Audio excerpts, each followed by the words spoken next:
Good afternoon. It's Friday, the 21st of November, 2025, just after 1 o'clock. Welcome to UK Column News. I'm your host, Mike Robinson. My co-host in the studio today, Patrick Henningsen. Welcome to the programme, Patrick. It's great to be with you, Mike. And we'll be joined today by Basil Valentine and Kit Klarenberg. Now, later in the programme, we're going to be asking whether the British military did actually attend a recent IDF event on the lessons to be learned from genocide. Kit Klarenberg will be covering organ trafficking. And we'll be looking at Trump's new, supposedly, peace deal for Ukraine, and also the latest British drive to convert Britain fully into a war economy. But we'll begin today with the trial of the Filton 6 or 24 or whatever it is. Well, the case is 24. We'll bring this up on screen. But yes, correct. The trial is the Filton 6 currently. We do have somebody on the ground on day one of that. We'll hear from Wilsey in a moment here. But that is Elbit Systems. This is the Israeli company that supplies arms to Israel, with branches based in the UK. Those are the sites that have been targeted by direct action, by Palestine Action. And so the story is making a lot of headlines. Obviously, the stuff that is being focused on by the press, Mike, we'll talk about that in a bit, and we'll also hear about that from Basil Valentine as well. But it is getting quite a lot of traction. So this is going to shape the conversation, and obviously something important is also happening, Mike, isn't it? In just a couple of weeks, with regards to the prescription of Palestine Action. Well, just in a few days. Actually, we'll come on to that in a second. But as Patrick says, the trial of the six has begun at Woolwich Crown Court, and this, of course, is over alleged offences carried out during an attack on Elbit Systems factory in Filton, which is north of Bristol. The activists entered using a decommissioned prison van. They used red spray paint and sledgehammers to cause over £1 million worth of damage, including targeting Elbit's drone quadcopter production. So Will Colesill attended the first 4 days of the trial. Here is a quick report from him. This is Will Colesill reporting for UK Column. Today I'm outside Woolwich Crown Court next to Belmarsh Prison, reporting on the Filton 6 trials involving Elbit Systems UK Limited. I'm reporting on Filton 6, namely Charlotte Head, Samuel Corner, Fatima Rajwani, Zoe Rogers and Jordan Devlin, charged with aggravated burglary being with weapons, it is alleged, criminal damage, violent disorder that includes 3 or more people, putting people in fear of violence, and in the case of Sam Corner, grievous bodily harm. I've been down here for 4 days. On the first day, we saw protests by pro-Palestine activists. My brother, Jordan Devlin, is one of the Filton 24 political prisoners, beginning their 10-week trial today. In occupied Palestine, there's a woman, just like me, whose brother is locked in an Israeli dungeon cell, where he will never get a fair trial, and she may never see him again. Her beloved Palestine is now 73% Israeli settlers. Her homeland colonized, voices silenced, and her people violently terrorized. Palestine has become the perfect laboratory for the Israeli military techno-complex, which is led by Elbit Systems. Just adds yet another level of horror to the whole situation and hypocrisy on the part of the British government to allow this to happen. And one would expect Elbit Systems to be secretive and hypocritical and murderous, but for the British government to allow that to happen in this country, I mean, obviously the Filton 6, the original 6 who exposed that, are doing a great service to this country, and that's what should be recognised. There was some talk in the Court of the Sound which could be heard from the courtroom. However, the judge decreed that this could not really be avoided. We've heard the opening from the prosecution, and we've gone into our second witness, our first witness being a policewoman, our second witness being one of the security guards. We've seen pictures, we've also seen video evidence of the event. For context, Elbit Systems is a company with links to Israel, with a parent company in Israel, and there are concerns which are being alleged as to its involvement or its links to the current ongoing devastation in Gaza. We've heard how the defendants are alleged to have, dressed in red jumpsuits, brought in whips, hammers, axes and sledgehammers, some of these being agreed facts, into Elbit Systems.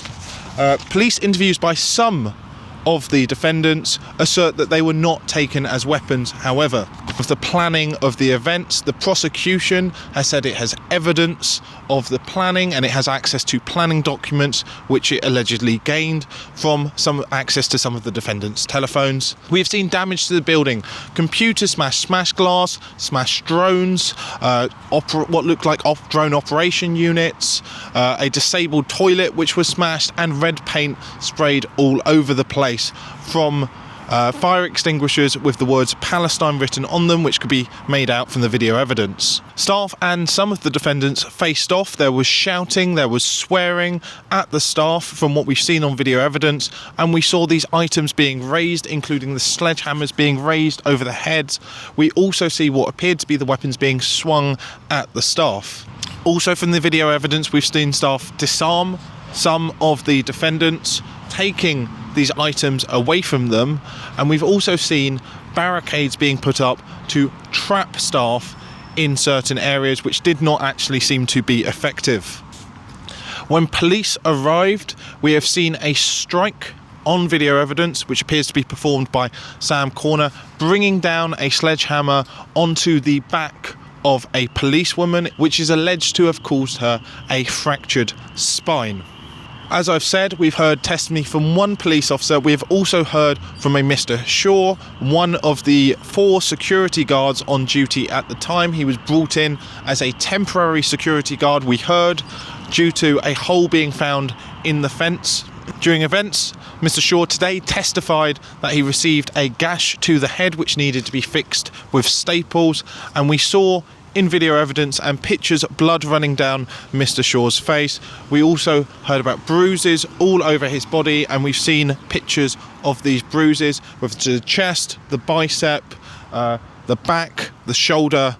Much of the evidence so far appears damning. Remains to be seen what is going to be used as the defence.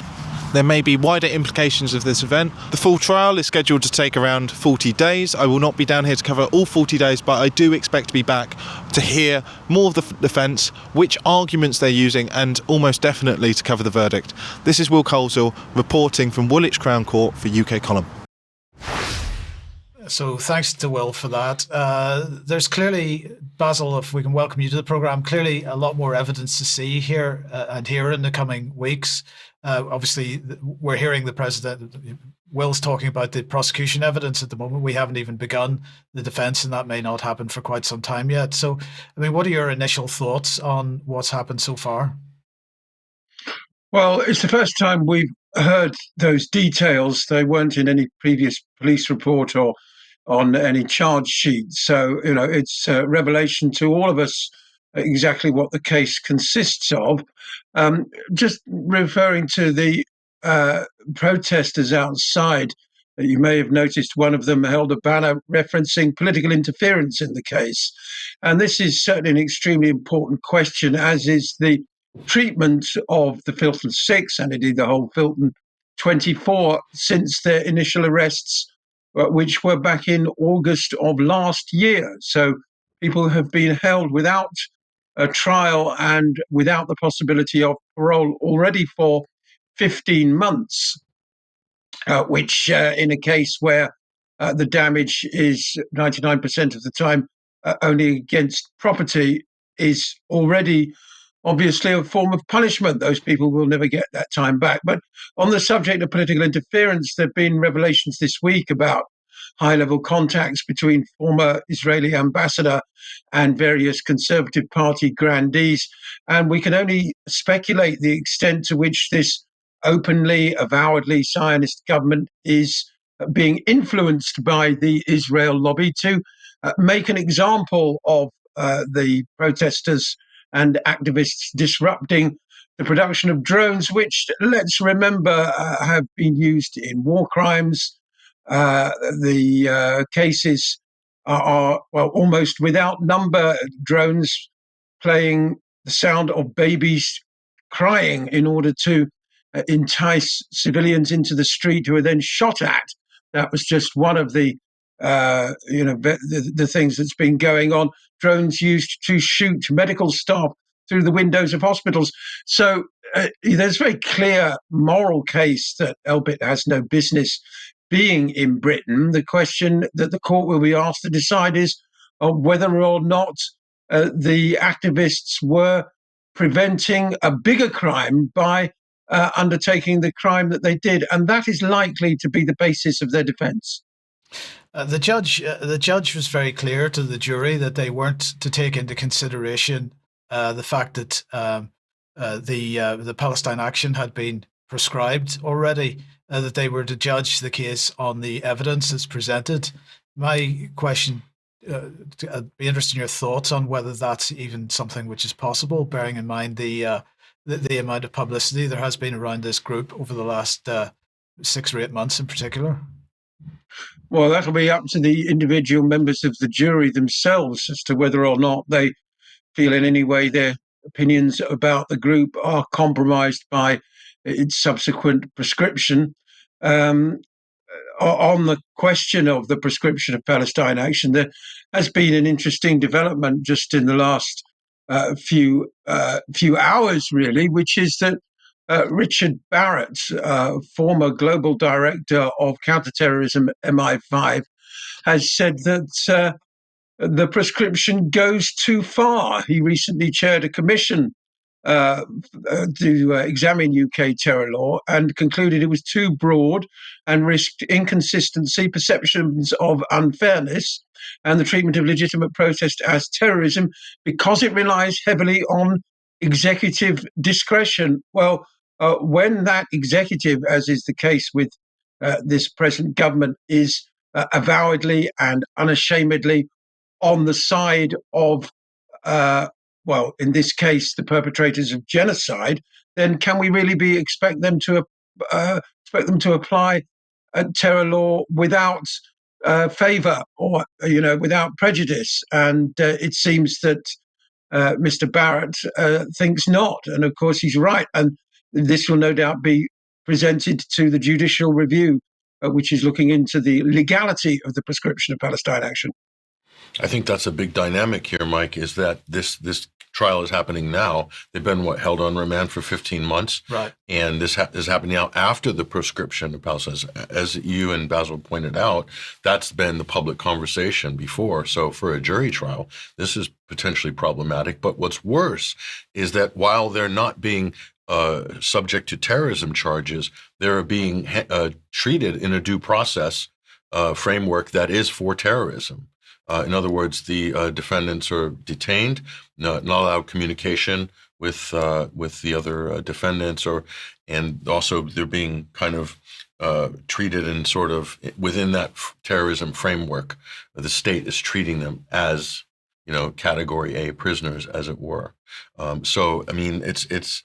So what would the prosecution, what would the state hope to achieve from this outside of the usual criminal damage, possible GBH charge there? But yeah, there's so much political pressure being heaped upon this right now. I just think that this is potentially very politicized. Well, I think it is. I mean, there's no question that it's a very politicized trial. Basil, I suppose my last question on this, because there is a GBH charge here because of the alleged hitting of the policewoman on the back with the sledgehammer.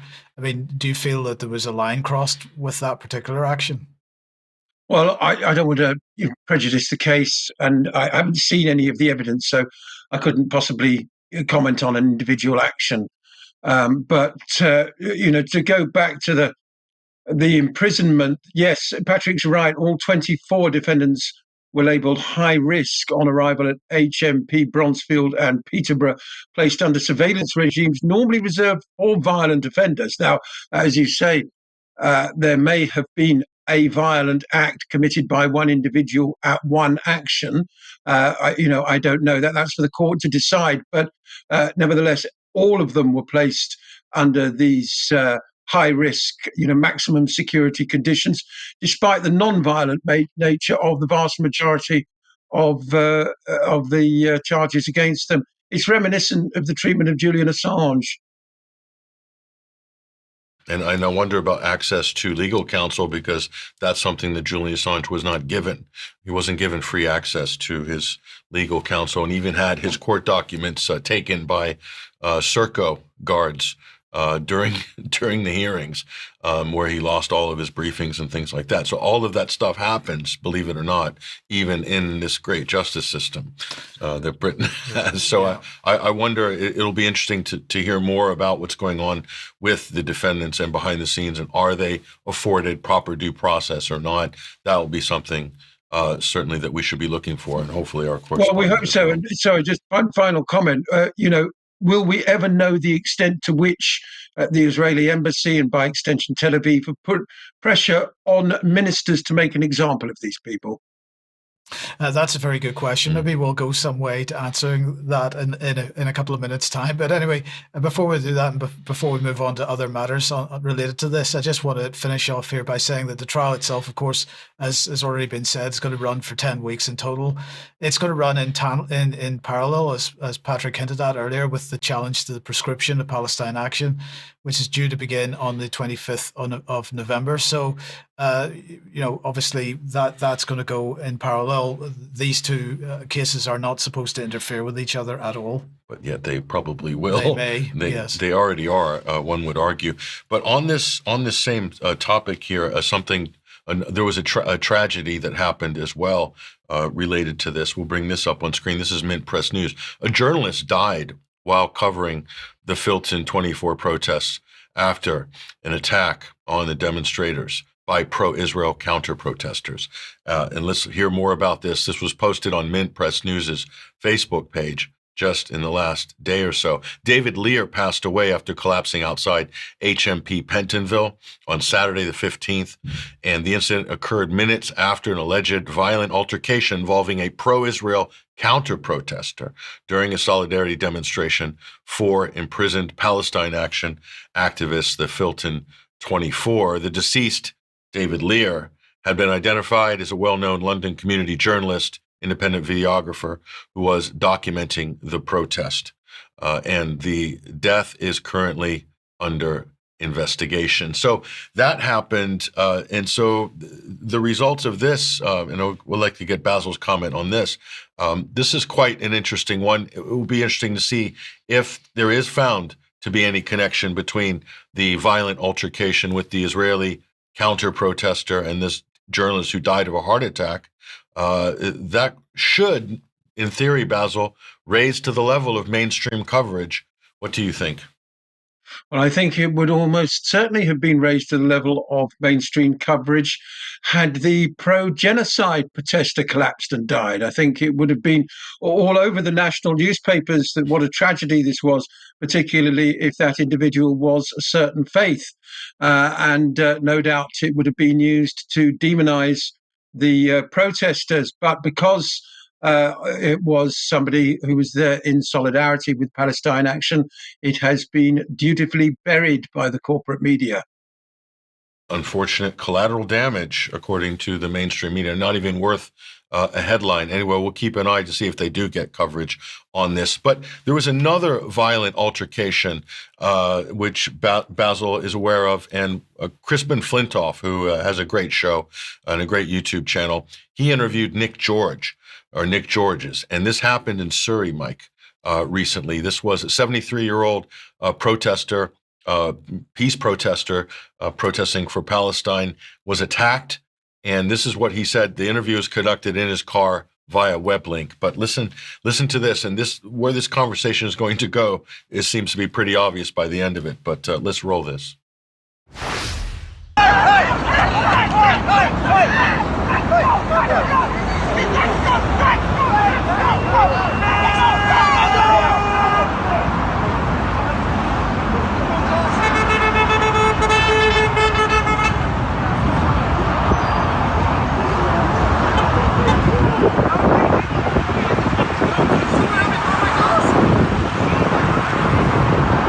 One thing Israel hates is people supporting or protesting for Palestine.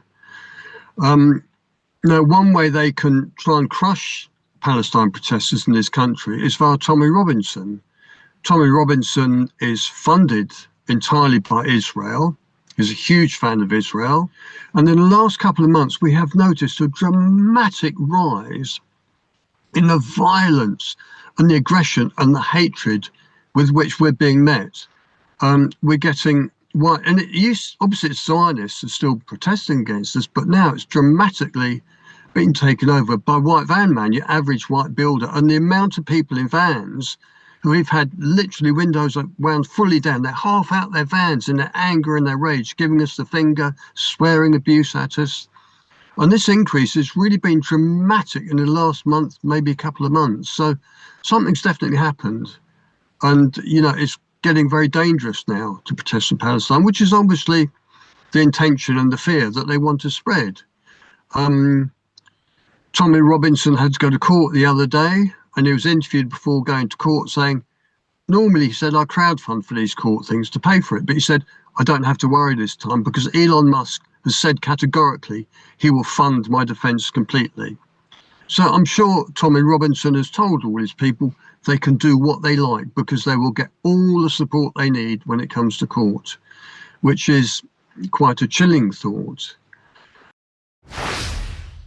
So a 73-year-old protester, he was knocked unconscious, had a concussion, also aggravated heart condition as well. And so that was an attack by multiple, let's say, younger people. And so what he had to say there was quite an interesting observation. He's on the front line of the protests, and he's saying there's been a change in the profile of the people coming after them. And I want to bring Basil Valentine back on this. Basil, I don't know if you've seen this clip or not. This was on the Crispin Flintoff show, but what are your thoughts on what was just said there by Nick George from Surrey? Well, we know that it's impossible to make Israel look good when it's just committed and is continuing to commit genocide. So the edict has gone out from Tel Aviv to demonize all Muslims and all their supporters as well, and to conflate Palestine solidarity, which is about respecting international law and humanitarian issues as much as anything else, with the Muslim community. See, so the skinhead types you saw there and the white van man that Mr. George referred to have been whipped up into a frenzy, really, a very aggressive one, by, unfortunately, what appears to be, at least for the time being, a successful campaign by Robinson and his handlers to direct ire that they would love to direct Britain's Muslim community at Palestine solidarity protesters, because you can't be accused of a hate crime if you are targeting white people protesting in support of Palestine. But of course, if you go around simply abusing people outside mosques or things, then you can. So it's a sort of redirection of the the resentment that's been whipped up in recent years, and focusing it on, very, we must say, sort of, dare I say it, low IQ, low information people, directing their ire at anything to do with Palestine, because, of course, it's also associated with left-wing causes, so on and so forth. So it becomes a sort of suitably dressed up bête noire for Robinson's dim-witted acolytes. The comments that caught me was the Elon Musk comment, Mike. The fact that Elon Musk is through, and we'll bring him up on screen. This is Elon at the gate crashing the AFD rally, albeit remotely. But he is throwing a lot of money at this, and not only Elon, but also Peter Thiel as well. They're flooding the European political. They're flooding the European political system with cash, and nobody knows really where this is going to end, Mike. He's also trying to oust Farage or split the reform vote. So Musk is doing all of these things.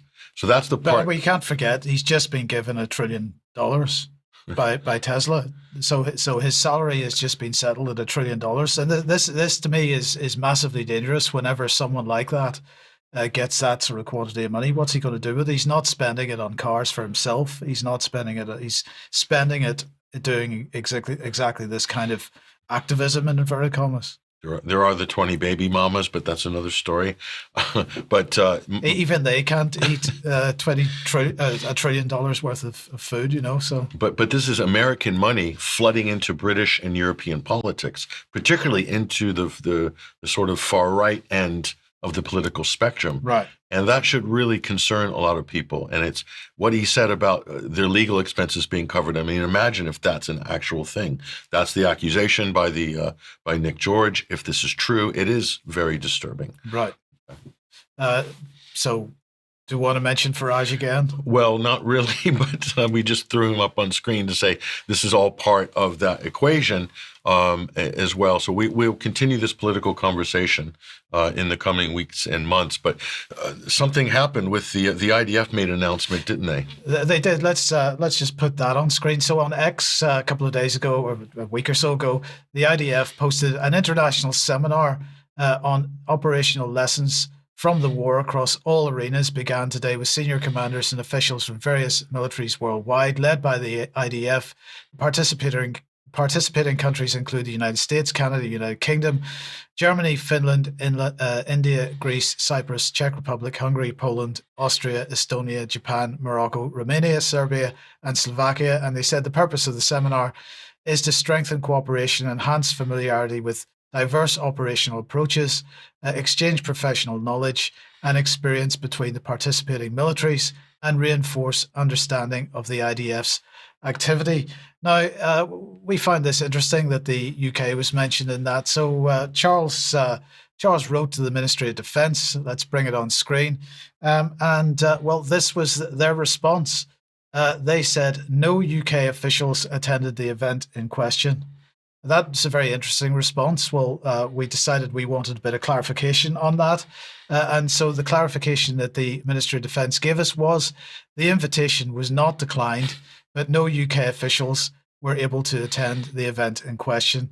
Now, the language here is very, very clear. This is a clear effort to obfuscate and hide the truth because, of course, military personnel would never be described as officials. The term official applies to civilian staff. That might be civil servants. We might include spooks in that, but we certainly would not include military personnel. So this denial that the UK was attending is no denial at all. I don't know, really. But to say the invitation was not declined, that's a political statement, right, designed to show that we're not against Israel, basically, and not against the event either, and not offending their Israeli counterparts. But the Telegraph ran a story. It's funny, when the tweet that we put up, we showed you a minute ago, the Telegraph ran a story yesterday saying that Britain would not be sending anybody because they didn't want to. They didn't want to be involved. Which is why we decided to contact the Ministry of Defence and get their take on it. So actually, the Telegraph was quite definitive, suggesting that Britain had not attended. The Ministry of Defence, somewhat less definitive about that. And in fact, following these statements from the Ministry of Defence, we went back to the IDF and asked them for verification about whether Britain attended or not, and they basically just reiterated the earlier statement. So they did not deny that Britain was there. They didn't say we weren't there, and in fact they basically would neither confirm nor deny in a sort of simple language. But their press releases went out to the Israeli media, and they all say that Britain attended. They did. The UK attended. So there's completely inconsistent total inconsistency on this. there. So yeah. It'll be interesting. We'll see. This may go somewhere, it may not, but we'll keep our eyes on it. So Basil, thank you very much for joining us so far today. I believe you'll be with us for Extra as well. So we'll see you in a little bit. But let's move on then. If you like what the UK column does, you'd like to support us. If you have a look on the front page of the UK Column website, there's a link to take you to a page which will explain how you can support us. We absolutely need your financial support if you can possibly do that. But if you can't, please at least share anything you see on the Column website, because that helps us defeat the censorship regime we face. Very briefly, Germ at 7 p.m. tonight with Tim West. We've got Carlza at 9 p.m. Discussing whether Taiwanese public opinion is shifting on reunification with China. And if you didn't see Charles' interview Charles' interview in Farming yesterday, it is on the UK Column website now, and also Vanessa's latest article on Jelani and how he's being pushed around the world as a puppet is on the website now. So please join us for that. Okay, let's move on, Patrick. And we're delighted to have Kit Klarenberg with us today. Yeah, two great articles that Kit has authored. One on the international organ trafficking networks, and the other is new disclosure on 9/11 that was missed in the media coverage. But I want to welcome him on to the program right now to talk about this first story. This is up on Kit's Substack. Kit, welcome to the UK column this week. Hey, how's it going? Very well, very well. But this is a very disturbing story. Kit, we've seen elements of this rear its ugly head in Syria, in Gaza, in Ukraine, and other places. And now you've kind of brought this story full circle, and it happened because of this arrest of this Israeli, I don't know what to call him, businessman, oligarch, millionaire. But what you've uncovered here, Kit, is very disturbing, and surprise, surprise, it traces back to Israel. But tell us about this global Zionist organ trafficking conspiracy. Yeah, sure. So, just as a bit of background, ever since the 1990s, Palestinians, including Palestinian medical professionals, have been shouting from the rooftops that the Zionist entity is harvesting the organs of Palestinians, both living and dead, in its custody. And the Israeli state has typically typically responded to these allegations as an anti-Semitic blood libel, of course. No, the reality is that Israel is the international center of illegal organ trafficking and harvesting, and a significant proportion of the organs under the hammer, which buyers pay up to $200,000-$300,000 for, are sourced from Palestinians. There is I honed in on this particular story of the arrest of the Israeli-Ukrainian Boris Wolfman, rather aptly named, because he was a very prominent figure within the illicit organ trade internationally for many years. He acted with total impunity. He was wanted in multiple jurisdictions and was subject to an Interpol red notice. He somehow lived at liberty in Turkey for many, many years while running further organ harvesting schemes. This stuff is really quite sophisticated. So the Israeli mafia, I'm sure they operate with state approval and sanction. They coordinate with organized crime networks in very poor countries, and they lure people from the global south, typically, to a network, a kind of international network of hospitals and medical centers, with promises that they'll get tens of thousands of dollars for their organs. Then typically they are given little, if not nothing, and sent packing with zero supplementary medical care, therefore putting their lives at significant risk. What's quite striking is that over and over and over again, there have been examples of organ trafficking conspiracies being busted, in every corner of the globe. In most cases, and when I say most, I mean pretty much all of them, the criminal trail leads back to Tel Aviv. In 2015, the European Parliament published a very detailed report on the illicit organ trade, and it repeatedly makes the point that Israel is at the forefront of this. Now, you might think, given that this is deeply criminal activity, it's on top of just being horrendous from a moral and medical ethical perspective, that this would be a high risk venture for someone to undertake. No, over and over and over again, there have been people have evaded justice despite overwhelming evidence of their involvement in these schemes. Some people have vanished without trace. They're probably be in some kind of protective custody somewhere. Courtesy of the Zionists. But I mean, in the rare event that people are actually captured for or subject to legal repercussions for this activity, they're given a slap on the wrist. So in the mid 2000s in the US, there was a rabbi, I believe his name was Isaac Rosenbaum. He was arrested by the FBI for running, this international organ smuggling and trafficking conspiracy that spanned multiple countries. It basically bribed American doctors to carry out illegal procedures, and he received 2.5 years in prison and a minor fine. He must have reaped in millions doing this over many years. But and the FBI clearly invested an enormous amount of time, money, and energy in amassing evidence to justify his arrest and prosecution. And then it didn't really lead to anything, and everybody kind of forgotten about it. Now, I think that the Gaza genocide has really kind of brought this phenomenon into sharp relief, because the Israeli authorities are holding on to a vast amount of Palestinians, which in some cases, the Zionist occupation forces have raided from mass graves and transported back to Tel Aviv.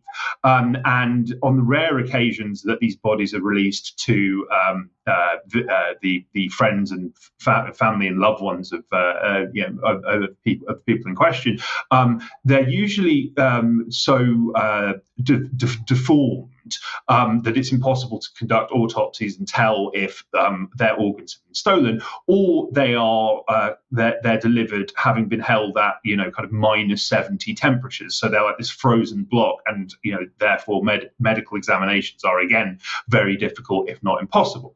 And there have been numerous reports from organisations like Euromed Monitor, which point to how the doctors working for the Red Cross who've received or inspected these bodies see very clear signs that their organs have been harvested wholesale. So again, this is quite clearly being done with state approval, if not encouragement. And I might add that after the turn of the new millennium, there was this individual called Yehuda Hiss, who is the head of Israel's Abu Kabir Institute, which is this forensic science institute, and its name is taken from the former Palestinian village which was ethnically cleansed and destroyed, that locale is now where this forensic center is based. And he openly admitted that during the First Intifada, which was the first Palestinian uprising against Zionist oppression from the late 80s until the early 90s, that he was given a green light to take whatever he wanted from the vast amount of bodies that were passing through the Institute. And he was not only not reprimanded after he made these public disclosures, he received a promotion and a pay raise. Kit, just in the interest of time, we just got a couple of minutes left, but we're going to show on screen. This is some of the data in Kit's report. Let's bring this up on screen here. Typical profile here of the typical, quote, donor, and then the typical recipient. As you can see, this is a lopsided equation, which Kit alluded to there. And here is the global network. Let's take a look at that. As you can see, all roads lead back to Tel Aviv. All roads lead back to Israel, and you see Kosovo in the frame there, as well as some other countries, Saudi Arabia as well. And so if you look in this article, and this is a great report, we've got a link to this in our show notes here. Eye lenses, cochleas missing, skin missing when these Palestinian bodies are finally returned. But this is the one I want to quickly ask you about. We just have a minute left, Kit. This is from Pristina in Kosovo. Tell us how this factors into the story. Oh, yeah, sure. So, allegations of that Kosovo, which is of course home to the US's largest military base in Europe by some margin, Camp Bondsteel. Allegations that Kosovo is a centre of organ trafficking have long abounded. In October 2008, it was confirmed that yes, this rather unwelcoming welcome sign that's on screen for the Medicus Clinic, an Israeli and a notorious Turkish organ trafficker called Yusuf Somnez. They were again luring poor, disadvantaged people to this medical centre, harvesting their organs and selling them on to the highest bidder. The police caught on to this after a young Turkish man collapsed at Pristina Airport and was found to have had his kidney recently removed. Wolfman, the aforementioned, was involved in this and fled Kosovo for Turkey thereafter. This was a pretty significant case which got an enormous amount of media coverage, and it seemed that Kosovo authorities were very, very keen to prosecute, and yet everyone involved remains at large, apart from now Boris Wolfman. And so we shall see whether his prosecution sheds any further light on the kind of criminal networks he was operating in. But I mean, chances of justice for others involved in the syndicate, probably zero, sadly. Yeah, so thank you for this, Kit. And again, this report in our show notes, go visit Kit at Substack. We'll come back to Kit in a few moments for some 9/11 revelations as well, Mike. But the big peace deal, or the latest peace deal, the 28-point peace deal, Trump and the Russians apparently have put something together, and they've given it to Zelensky and the Europeans for approval. Not going so well. Is it not? Right. What a surprise. Let's take a look at this deal. So we'll bring this up on screen. Here we go. These are the two main stakeholders in this one. Apparently, this was decided. So this edition of Let's Make a Deal, let's see what they've got in store for us here. Obviously, this is the belated peace deal. Here are the key points. You've got Donald Trump, Putin, and Zelensky down below there towards the bottom, where he is comfortable. No NATO membership, that's the stipulation. Next, EU membership, okay for Ukraine. And again, this has been agreed in principle between Russia and the US. Crimea, Donetsk, and Luhansk are recognized as Russian territory. That's going to be a sticking point. Kherson and Zaporizhia are frozen along the current line of contact. The size of the armed forces of Ukraine is capped, and Ukraine remains a non-nuclear state. So those are the kind of more military, territorial highlights in here. Obviously, there's a lot more than this, Mike, but you can see already things there that are just going to be red lines for the Europeans, and definitely for Zelensky if he wants to survive into 2026. So here are the interesting economic points. Sanctions to be lifted on Russia. G8 membership reinstated for the Russian Federation. 100 billion in frozen Russian assets will go towards Ukraine's reconstruction. Interesting that Russia would have approved that in principle. But the U.S. receives 50% of the profits of those reconstruction contracts. So Donald Trump's got his transaction baked in there, and Europe must contribute an additional 100 billion towards this reconstruction effort as well. So he's really sticking it to the Europeans here. So Donald's not sticking his hand in his pocket for reconstruction, but the Europeans have to. Right. That's interesting here. And we'll go, and it continues. The remaining frozen Russian assets are directed to a joint American-Russian fund for projects. So Trump wants to be business partners with the Russians. This is going to drive a lot of people around the bend. You can be sure about that. And then finally, this is the difficult part for Zelensky. Elections in Ukraine to be held 100 days after an agreement is signed. So of course, he's not going to sign this agreement, Mike. So you can see already the reaction on this. And so this is the problem. That's the problem. Getting this past these guys. And in particularly, Mike, this guy. That one has a particular problem, doesn't he, with this? Well, he absolutely does. But well, certainly he does in all the public statements. And just a couple of days ago, in the United Nations, this lovely gentleman, Archie Young, who's the UK's Deputy Permanent Representative to the UN, he was making a speech, if you like, to the Security Council and really setting down the UK's position. Our position is clear. We do not and will never recognise Russia's illegal annexation of Crimea, because, of course, that's part of this as well. Borders must not be changed by force.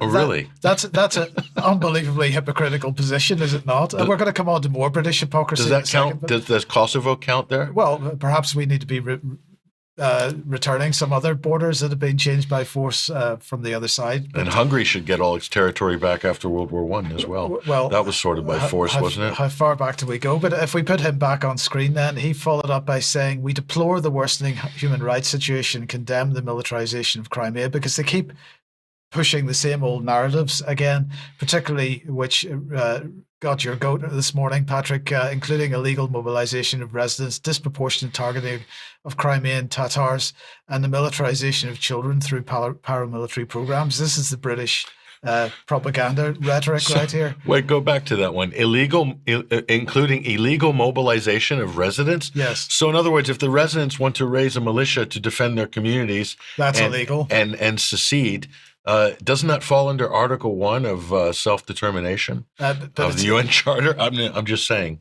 I'm not aware that in Crimea there's any sort of conscription gangs running around, whereas in Ukraine we definitely see that on a regular basis. Oh, definitely not. In fact, many Ukrainian soldiers who were Ukrainian nationals defected to the Crimean side immediately after Maidan.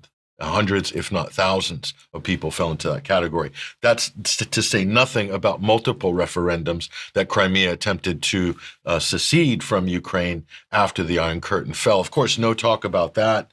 But from a legal point of view, we've spoke to many international law scholars, Mike. Crimea has a textbook case for independence. It's very clear cut, and historically, it's a much stronger case than Kosovo. That's for sure, if you really want to get into this debate. But anyway, Britain is clearly going to be 100% against any territory going to Russia or being perceived to be going to Russia, no matter what it actually is. So, do you think this plan has a chance? Well, I don't think it has a chance with regards to getting the Europeans or Zelensky to agree to it. But I am surprised, Mike, to see some of those bullet points, because I didn't think the Trump administration had it in them. But better late than never. They're trying to mail this one in before Christmas. But again, nothing's going to stop the British or the Europeans or Zelensky from sabotaging anything that's going on here in terms of moving things towards a negotiated settlement. But at least it's on the record and people can see. Russia gave major concessions there. You're talking about 100 billion. You're talking about other concessions that we highlighted there. So, well, if this is right, we're talking about them letting go effectively stolen assets. Stolen assets, and then getting into a business arrangement with a country that's already basically screwed you, the United States. So I mean that if that's not a show of good faith from Moscow, considering what's been done to them vis-a-vis sanctions and all of the other sort of broken deals, promises. And if we want to go right back to the Minsk Accords and UN Resolution 2202, we can reverse this timeline and make a huge case here against what the U.S. and its European partners have done to exacerbate and create this conflict that everybody is losing their minds over. Kit, we're just about to move on to 9/11, but before we do, have you got any thoughts on that? Well, I mean, the peace plan is. I mean, I'm surprised. I'm likewise surprised that Russia has apparently made these fairly significant concessions. They've been willing to do this since the very start, as long as they're basic security requirements are met. But yeah, I mean, the Ukrainians are not going to accept this. I think, the deranged, yapping Kaya Kallas has said that this is, that this is a betrayal of Kiev and that we won't support this.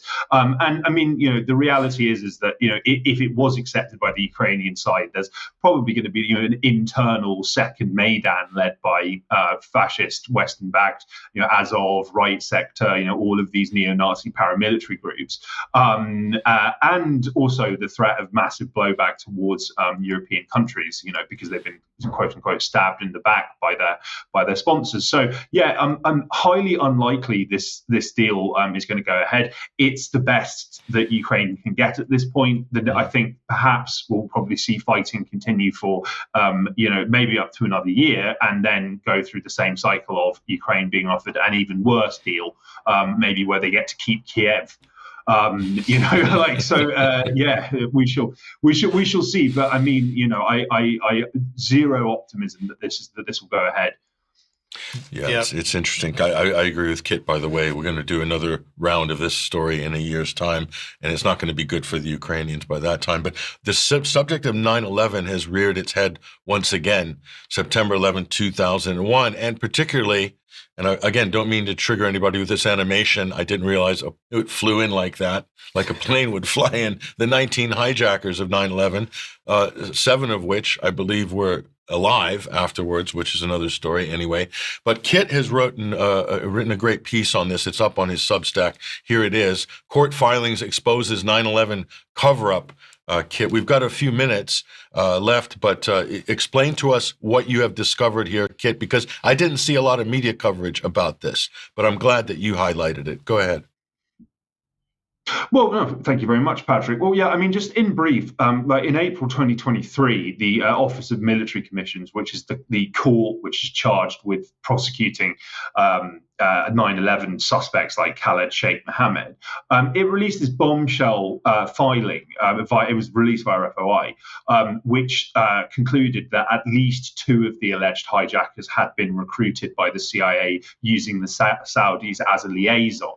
Now, I reported on that at the time, it kind of blew up, but the same document has all sorts of illuminating insight into how the 9/11 Commission, which was this whitewash farce set up to not investigate the attacks and not get to the truth, buried the CIA's involvement with the hijackers and the centrality of the Saudis to that.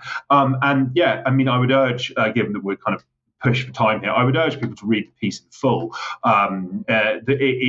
It contains numerous kind of first-hand testimony from people who worked on the 9/11 Commission who were blocked whenever in their attempt to investigate the Saudi connections by the chief Philip Zelikow, who was very close to the Bush administration, was a kind of rabid neocon who was calling for preemptive war against Iraq in the late 1990s. So someone with a lot of conflicts of interest and someone who shouldn't have been heading this body. It has all sorts of, yes, as I say, kind of startling first-hand insight of staffers getting fired, the restrictions on what could be asked and who could be questioned.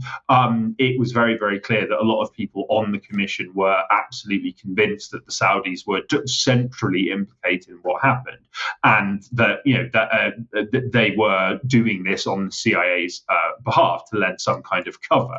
I think also as well, it's important to bear in mind that the CIA officers who ran the unit that recruited the hijackers, which was called Alex Station, many of them after 9/11 went on to lead the CIA's torture program, which was all about getting false testimony out of detainees, which is a very effective means of covering their own tracks and offering up a false narrative to the public that could justify the war on terror, and indeed a false narrative of what happened on 9/11, which shockingly, according to polls, a majority of people worldwide still believe. This is despite the fact that, yes, a Senate investigation found that the torture program elicited zero factual information, and detainees frequently fabricated their answers to questions because they wanted the horrific abuse to which they were being subjected to stop. The aforementioned Khaled Sheikh Mohammed admitted under waterboarding to plotting to blow up buildings that hadn't even been built yet when he was captured.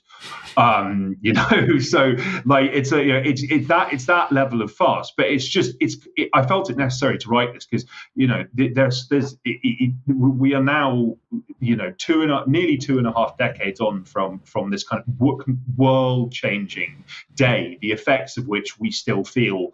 The effects of which are still reverberating today, and it impact like daily life, like all sorts of restrictions on bringing liquids with you on planes. That's a legacy of 9/11.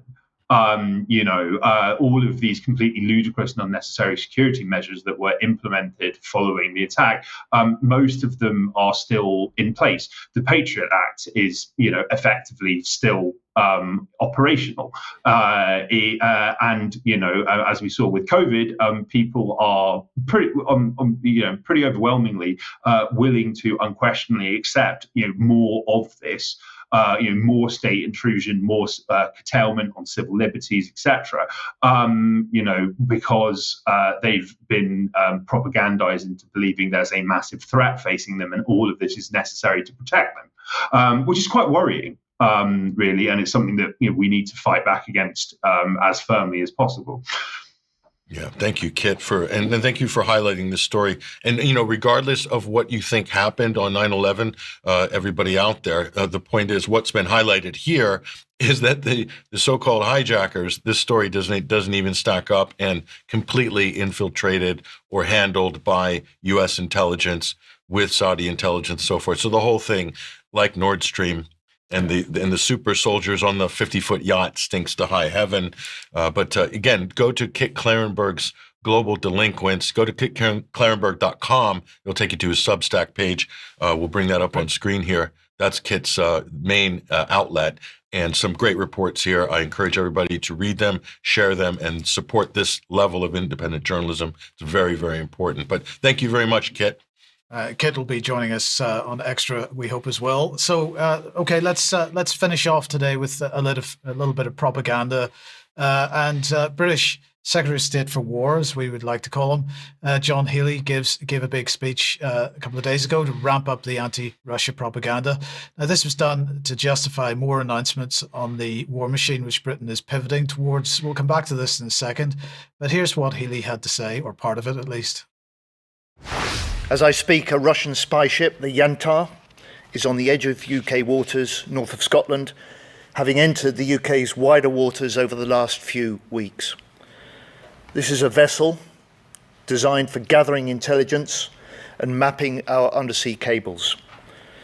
We deployed a Royal Navy frigate and RAF P-8 planes to monitor and track this vessel's every move, during which the Yantar directed lasers at our pilots. That Russian action is deeply dangerous. And this is the second time this year that this ship, the Yantar, has deployed to UK waters.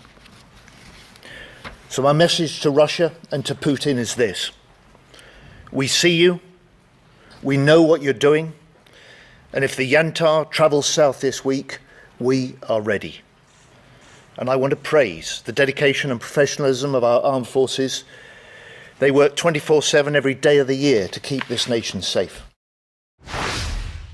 What does it mean if the Yantar travels south? Well, Scotland doesn't count, or it just becomes an English waters? No. What he means is because he simply lied there. He said that the Yantar was in British waters. It was not in British waters. It was international waters. What he means by traveling south is into British waters. Right. So the implication is that it's doing something illegal or something which is, again, as we talked about on Wednesday's program, something which is unusual.